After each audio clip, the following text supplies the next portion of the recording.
আসসালামু আলাইকুম সুপ্রিয় বন্ধুরা, আপনারা সকলেই আশা করি ভালো আছেন। আজ আমি আপনাদের সাথে একটা বিষয় শেয়ার করব, সেটা হলো অনেক সময় আমাদের বাসা বাড়ি অথবা আমরা যেখানে থাকি বিভিন্ন রকমের সারপোকা হইতে পারে, যার জন্য আমরা বিভিন্ন রকমের ওষুধ বা বিভিন্ন রকমের বিষ স্প্রে করি। আসলে এগুলোর ক্ষতিকর প্রভাব আছে। তো দেখেন এখানে সারপোকা হয়েছে। আমি ওগুলোকে হিটার দিয়ে খুঁজে খুঁজে মেরে ফেলতেছি। এটা একটা সর্বোৎকৃষ্ট পদ্ধতি, যার মাধ্যমে আপনারা সহজেই সারপোকা দূর করতে পারবেন।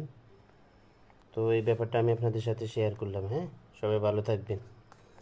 আর এখানে দেখেন এগুলো সারপোকারা কোথায় হয়। আসলে ওরা খুবই যন্ত্রণাদায়ক। যে এটা একটা কিন্তু কোলবালিশ, এটার কাভারের এখানে অনেকগুলো ডিম পাড়ে রেখেছি। এগুলো কিন্তু আমি এই হিটার দিয়ে, ইস্ত্রি মেশিন দিয়ে কিন্তু এগুলোকে নষ্ট করে ফেলেছি। ঠিক আছে, তো আপনারা এইভাবে কাজ করতে পারবেন। সবাইকে ধন্যবাদ। হ্যাঁ, ভালো থাকবেন।